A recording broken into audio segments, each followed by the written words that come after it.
ਪੰਜਾਬ ਵਿੱਚ ਇਲੈਕਸ਼ਨ ਹੈਗੇ ਆ 20 ਤਰੀਕ ਨੂੰ ਵੋਟਾਂ ਪੈਣੀਆਂ ਲਗਭਗ ਇੱਕ ਹਫ਼ਤੇ ਦਾ ਜਿਹੜਾ ਸਮਾਂ ਹੈ ਸ਼ੇਸ਼ ਰਹਿ ਗਿਆ ਬੈਲੈਂਸ ਰਹਿ ਗਿਆ ਸੰਘ ਦੇ ਰਾਸ਼ਟਰੀ ਕਾਰਜਕਾਰਨੀ ਦੇ ਸਦੱਸਿਆ ਇੰਦਰੇਸ਼ ਕੁਮਾਰ ਸਾਡੇ ਨਾਲ ਹੈ ਪੰਜਾਬ ਵਿੱਚ ਪ੍ਰਚਾਰ ਕਰ ਰਹੇ ਨੇ ਸਰ ਕੀ ਲੱਗਦਾ ਪੰਜਾਬ ਵਿੱਚ ਕੀ ਰਹੇਗਾ ऐसा है कि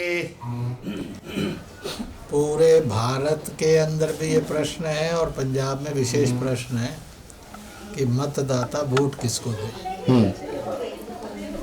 एक है कुछ दल उसको जाति में बांटना और मजहब में भड़काने में लगे ठीक है जी और कुछ एक दल ऐसा है आज की केंद्रीय सत्ता का जो जाति और मजहब से ऊपर उठकर पंजाब में पंजाबी के लिए और भारत में भारतीय के लिए काम कर रहा है। जैसे एक प्रश्न खड़ा है कोरोना के समय में पूरे हिंदुस्तान को किसने बचाया, जबकि पूरे विश्व को भी किसने बचाया। तो भारत की वर्तमान बीजेपी सरकार और बीजेपी सरकार का नेतृत्व नरेंद्र मोदी और सब नेताओं ने मिलकर भारत को भी बचाया और विश्व को भी बचाया। वैक्सीन निकाली तो भारत के हर नागरिक को मुफ्त में दी, जबकि बाकी पार्टियां ये प्रोपेगेंडा कर रही थी कि ये मोदी वैक्सीन है, कुछ कह रही थी ये वैक्सीन ऐसी है कि जिसको लगवाएंगे तो नपुंसक हो जाओगे, और दूसरी ओर बहुत से पार्टियां ऐसी थी आप पार्टी वगैरह और जो मज़दूरों को दिल्ली से खदेड़ने में लगी थी, पंजाब जाओ उत्तर प्रदेश जाओ बिहार जाओ वहाँ मरोगे तो हम भारत सरकार को पलटने की वोट की राजनीति करेंगे। एक तरफ वो पार्टियां थी कि जो और इंसान की हिंदुस्तानी की मौत पर राजनीति करना चाहती थी, एक वो सरकार थी जो हिंदुस्तानी की ज़िंदगी बचाने में लगी हुई थी। और मुफ्त वैक्सीन देकर कोई दल कोई जाति कोई मजहब कोई सूबा नहीं कह सकता जिसको वैक्सीन फ्री ना मिली हो, चाहे मुसलमान हो चाहे ईसाई हो चाहे सिख हो चाहे पारसी हो चाहे अनुसूचित जाति का हो जनजाति का छोटी बड़ी जाति का है, कोई भेदभाव नहीं किया और सबको मदद करके और हिंदुस्तान की इज्जत बचाई और ज़िंदगी बचाई। तो इसलिए लोग कहते हैं कि जिसने सबकी ज़िंदगी बचाई उसको क्यों नहीं वोट देंगे, और जिन्होंने हमारी ज़िंदगियों पर सियासत करने की कोशिश की तो उनको क्यों देंगे। ऐसे ही एक मुद्दा और है कि देश के विकास का, तो एक पार्टी ऐसी भी है और उन पार्टियों के मिले जुले यूपीए के लोग भी हैं जिन्होंने और इस देश के अंदर साफ कहा कि उनकी सरकारें जो हैं 100 भेजती हैं 85 करप्शन है और 15 ही जनता तक पहुंचता है, तो उसको क्यों वोट देंगे। एक तरफ वो सरकारें हैं जिन्होंने कहा कि भाई बहनें बेटियों को और रोटी बनाते हुए आंखें फूटती हैं तो उन्होंने उज्ज्वला का गैस कनेक्शन दिया, उन्होंने ही महिलाओं को और परिवारों को जन जन को और एक शौचालय दिया ताकि खुले में जाने पर जो खतरे होते हैं इज्जत के वो ख़त्म हो जाए। इसी तरह से उन्होंने बीमार होने पर महंगा इलाज भी करा सके तो आयुष्मान कार्ड दिया, और उन्होंने ही सस्ते में लोन देकर मकान है और करोड़ों परिवार बना दिए जो जिनके पास अच्छत हो गई। तो एक तरफ वो हैं कि जिन्होंने वो सीधा पहुंचा दिया, बताया कि करप्शन लेस मॉडल भी हो सकता है, हुआ नहीं है परंतु आगे हो सकता है, इसकी संभावनाएं खींच दी। तो जिन्होंने करप्शन दी उनको दें, जिन्होंने सबको बिना भेदभाव के एक भारतीय एक हिंदुस्तानी मानकर मदद दी उनको वोट दें।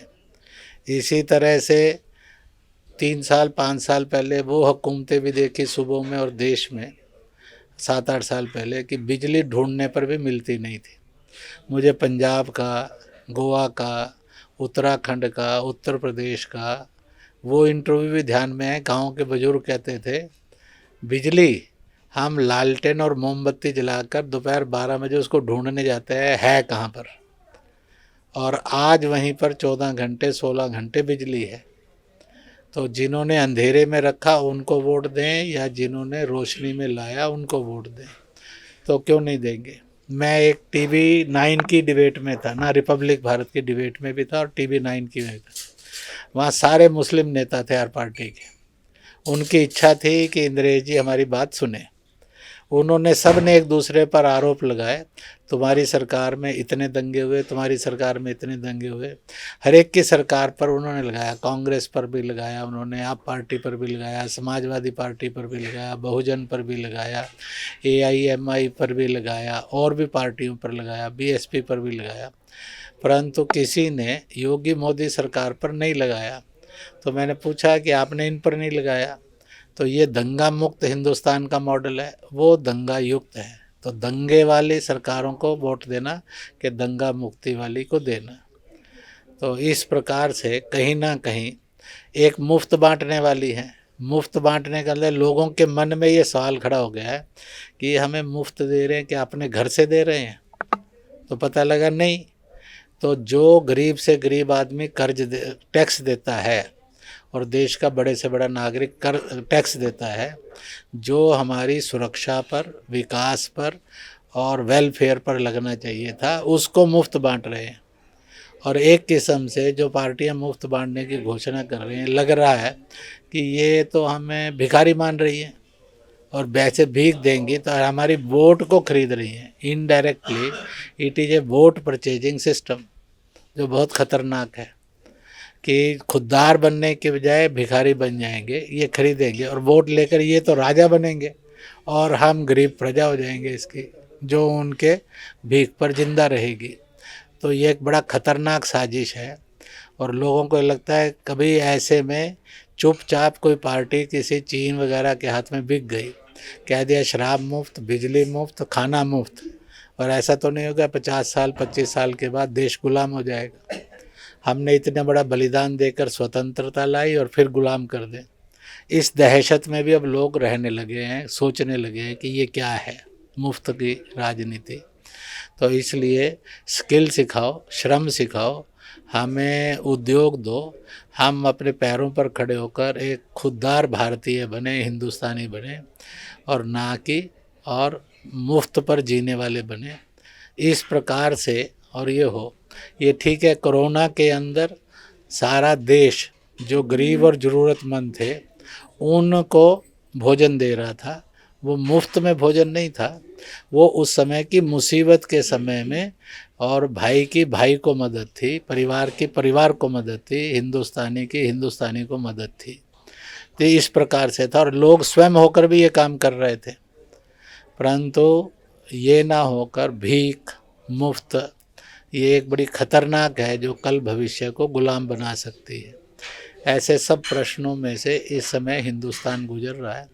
मुझे भरोसा है कि पंजाब का पंजाबी और हिंदुस्तान का हिंदुस्तानी जात और मजहब में भड़क कर और बटकर नहीं, और एक अच्छा हिंदुस्तान बनाने के लिए जो मानवता का और हिंदुस्तानी का रक्षक बने, चीन पाकिस्तान को भी मुंह तोड़ जवाब देने वाला बने, कोरोना जैसी महामारी में दवाई देकर बचाने वाला बने, श्रम और स्किल सिखाकर हमें खुददार हिंदुस्तानी रोजगार युक्त करे और आत्मनिर्भर भारत बनाए, उसको वोट देंगे।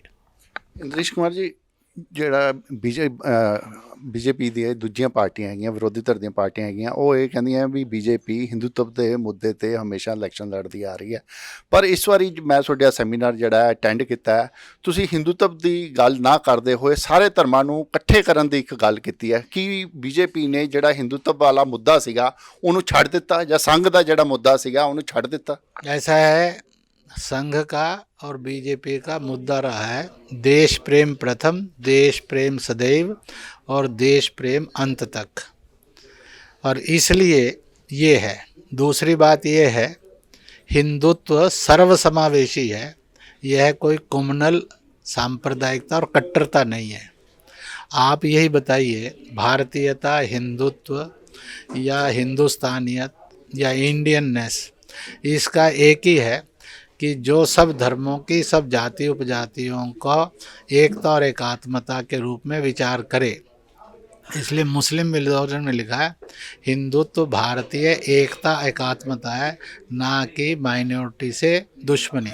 इसलिए आप देखेंगे इसी विचार ने पाकिस्तान में, बांग्लादेश में, अफ़गानिस्तान में जब माइनॉरिटी पर जुल्म था, सारी दुनिया उस जुल्म को देख रही थी और चुप बैठी थी।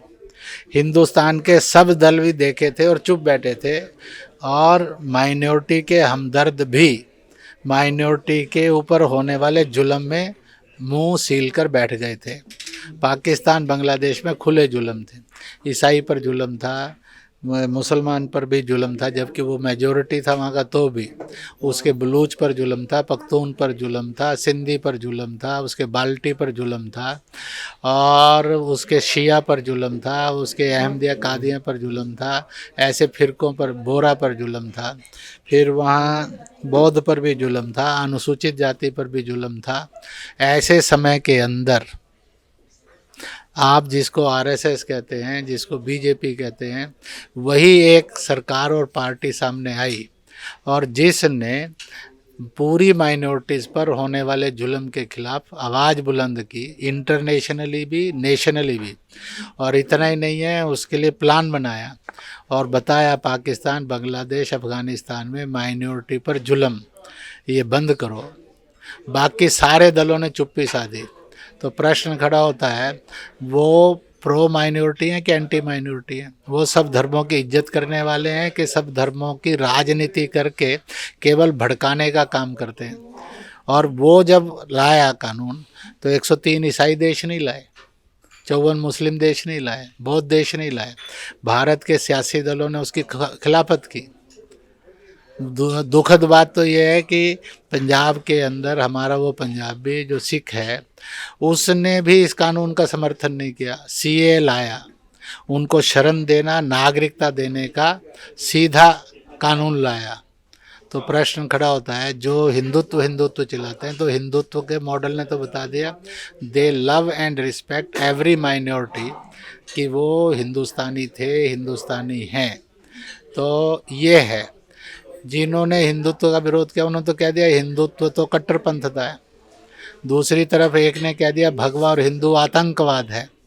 तो जो ऐसी ऐसी स्टेटमेंटें देता होंगे, जो इतने गुमराह और भटके हुए हैं, देश उनको क्यों ढोएगा और कब तक ढोएगा?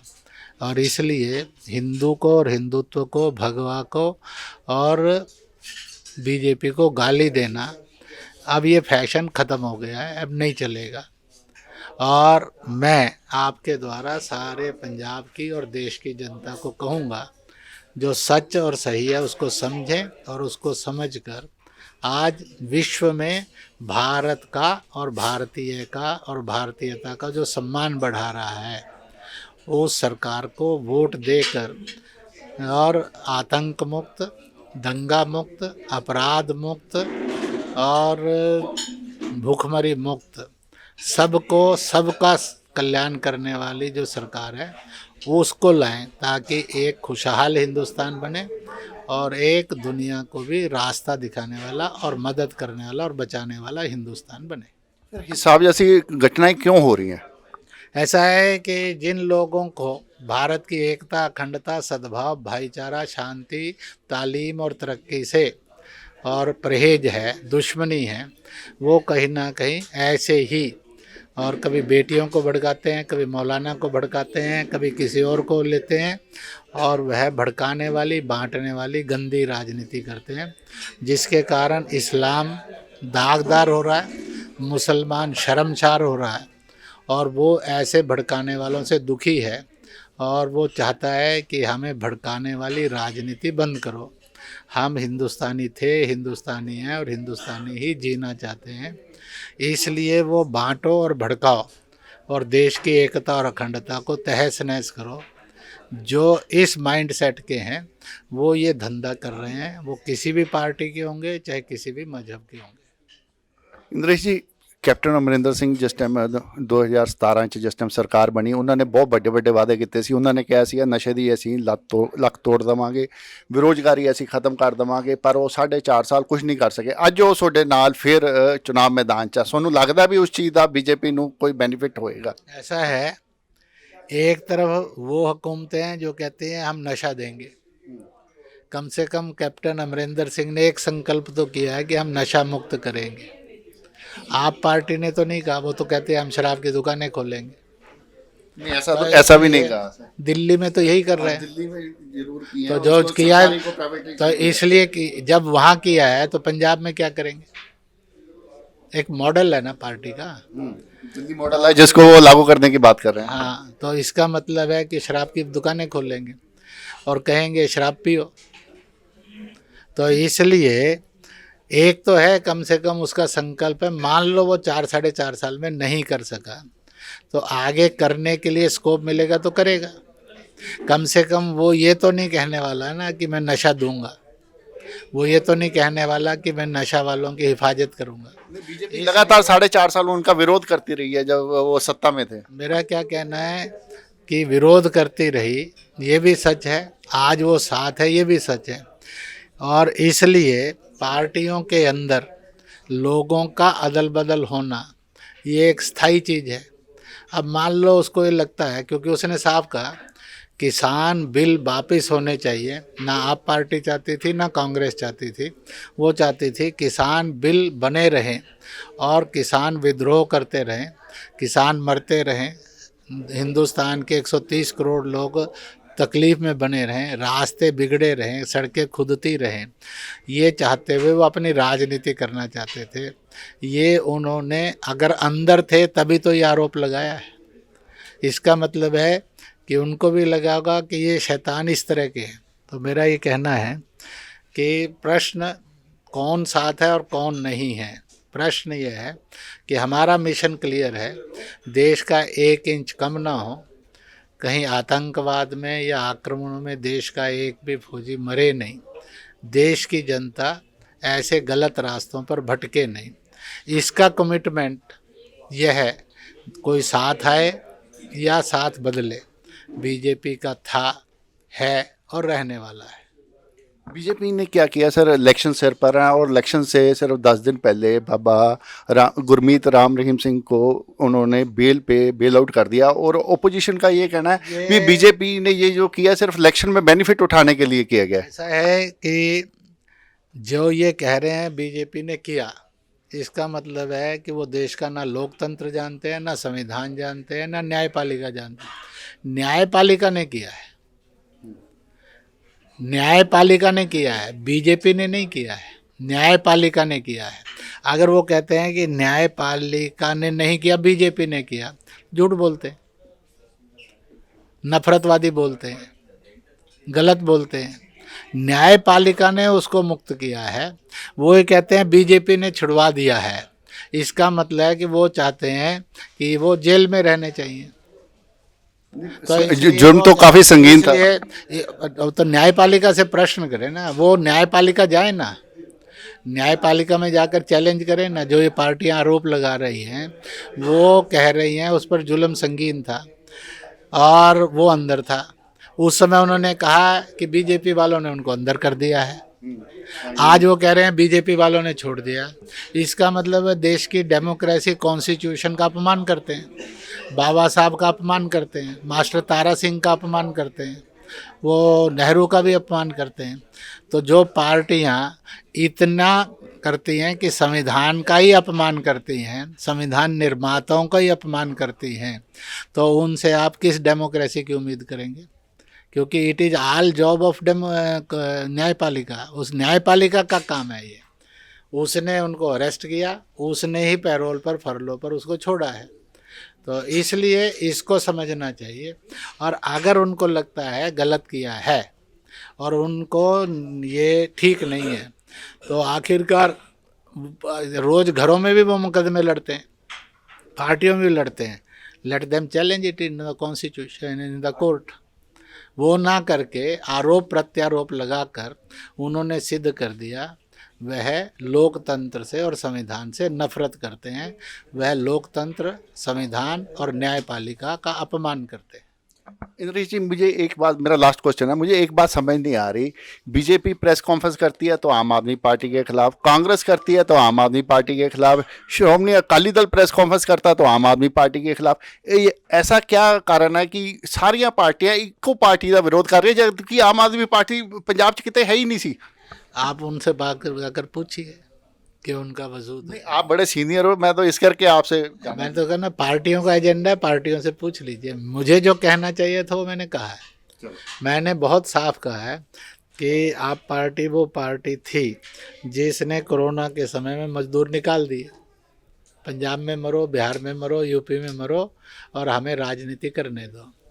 इट इज़ शेमलेस, नहीं करना चाहिए। मेरा कहना है सबको सद्बुद्धि आए। Thank you.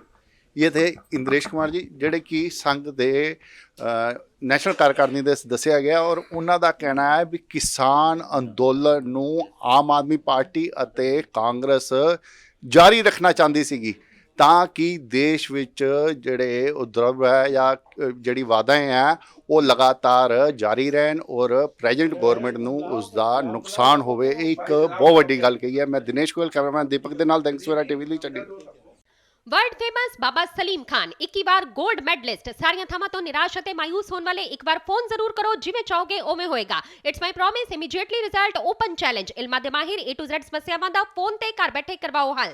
वशीकरण ਅਤੇ मुठ करनी, लव मैरिज, सौतन ਅਤੇ दुश्मन तो छुटकारा, पक्का काम पक्का हल, 101% दी गारंटी, अष्टाम पेपर समेत। सब तो पहला काम करन दा वादा, नौकरी, प्रमोशन, कारोबार च परेशानी, घर च झगड़ा, कोर्ट केस, तलाक, प्रॉपर्टी झगड़ा, पति पत्नी च अनबन, जादू टोना, मनमोहनी वशीकरण करवाओ ਜਾਂ तुड़वाओ, रुस्से ਨੂੰ ਮਨਾਉਣਾ। ਹੁਣੇ ਕਾਲ ਕਰੋ Baba Salim Khan 98 199 37 467। All world open challenge 17 time gold medalist Miyan Rafiq Mohammad, पंडित, मौलवी, बेगम, तांत्रिक, इन्हां चोरा ठग्गां तो सावधान। स्पेशलिस्ट वशीकरण, सट्टा नंबर, लव मैरिज, पति पत्नी च अनबन, विदेश च पक्का होना, कारोबार दा ना चलना, सिर्फ 31 घंटियां विच समाधान। फ्री फ्री फ्री मियां रफीक मोहम्मद। मोबाइल 84 374 94 647, 84 374 94 648।